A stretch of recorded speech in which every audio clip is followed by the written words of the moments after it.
Oi, meus amigos. Já falamos como aconteceu o regime militar no Brasil. Agora vamos falar das diretas já, que foi um movimento, ou seja, um momento da nossa história de suma importância, sabendo-se que foi um movimento político que ganhou força nos anos de 1983 e 1984. Movimento esse que defendia a aprovação da emenda Dante de Oliveira, um deputado do PMDB, que tinha como objetivo reinstaurar as eleições diretas para presidente da República. Meus amigos, esse movimento realizou muitas campanhas por todo o Brasil, por meio de comícios em praças públicas. Realmente foi de arrepiar, vindo os brasileiros com garra, amor à sua pátria, segurando todos juntos a mesma bandeira, por um único ideal, o fim definitivo da ditadura militar, dando início à tão sonhada democracia. Só que a emenda Dante de Oliveira não foi aprovada pela Câmara dos Deputados. Te digo mais, esse movimento das diretas já estava sendo inserido no processo de abertura política iniciado durante o governo de Ernesto Garrastazu Médici. Só que de forma lenta e segura, controlada pelos militares, que permitia maior liberdade de ação dos opositores à ditadura.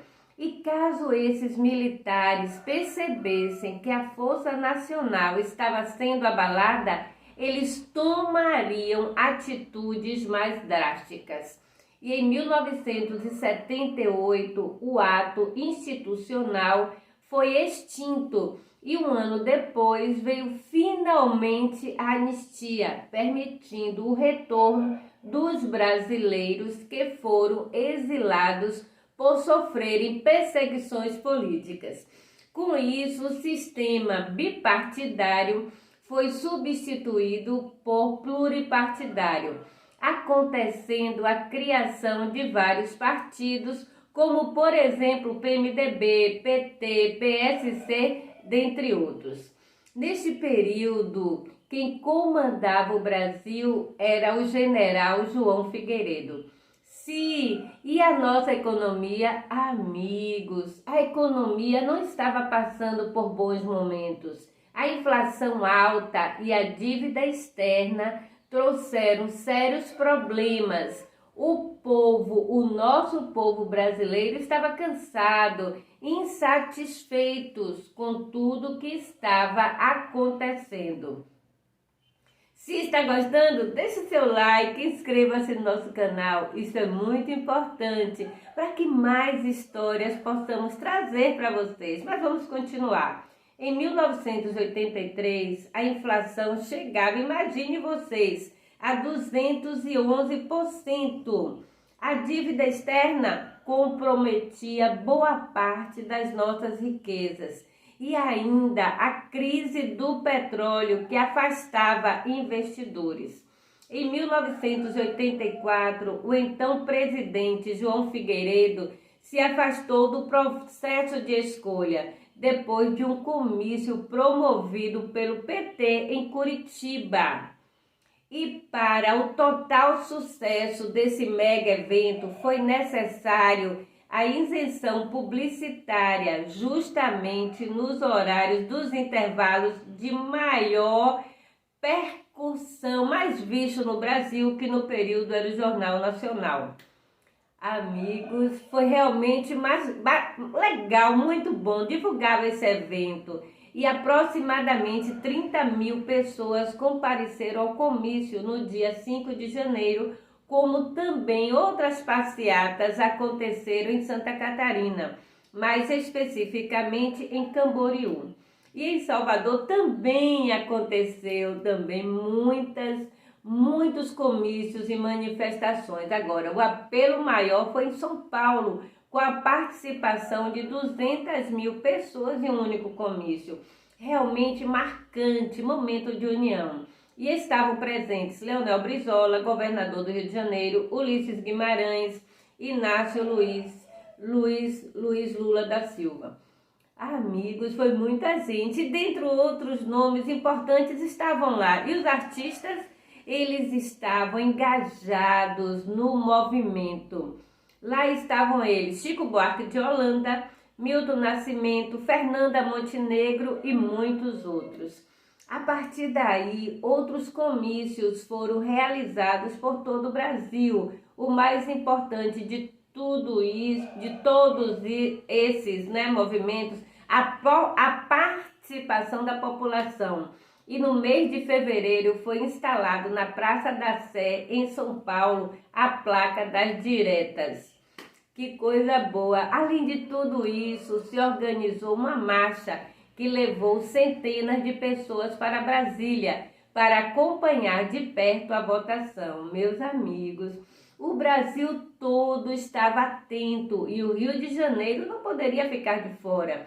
Assim, em abril, mais precisamente no dia 10, reuniram-se mais de 1 milhão de pessoas que apoiavam a retomada ao voto direto.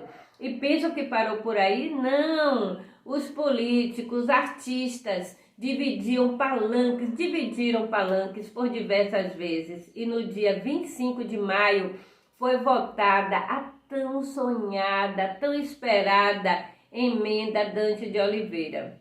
A reunião foi marcada por tensões, mas a Câmara não aprovou, como nós já falamos anteriormente. O povo não escolheria mais uma vez o seu presidente.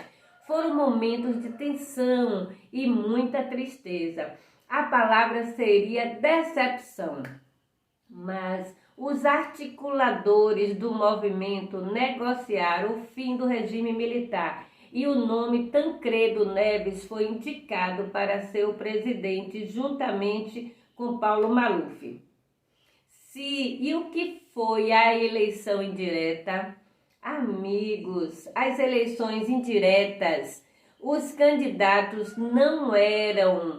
não foram escolhidos pelo povo. O povo popular não podia votar, mas por um colégio eleitoral. E justamente em 1985 aconteceu a eleição indireta, marcando o fim da ditadura militar, que, como sabemos, teve início em 1964. Tancredo Neves foi escolhido o eleito pelo Congresso Nacional e no dia 9 de janeiro de 1985, contudo, ele não tomou posse devido a problemas de saúde, precisando ser hospitalizado.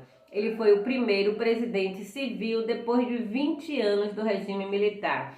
Só que o seu quadro agravou-se e ele não pôde exercer o seu cargo, morrendo no dia 21 de abril de 1985 em São Paulo, sendo substituído por José Sarney.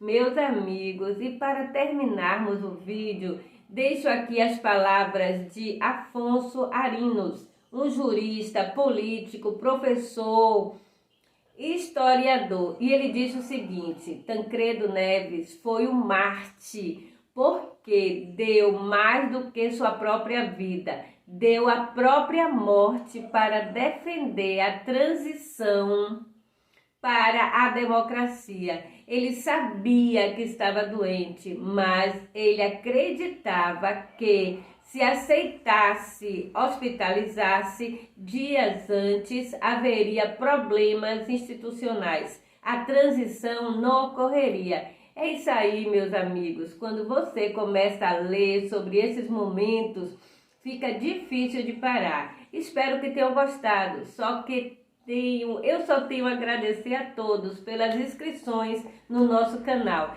E se você ainda que está aí não está inscrito, inscreva-se, faça parte desse grupo, para que possamos trazer muito mais vídeos para vocês. Não esqueçam, as nossas playlists estão carregadinhas de história. Um grande abraço a todos vocês e meu muito obrigada de coração. A palavra é gratidão.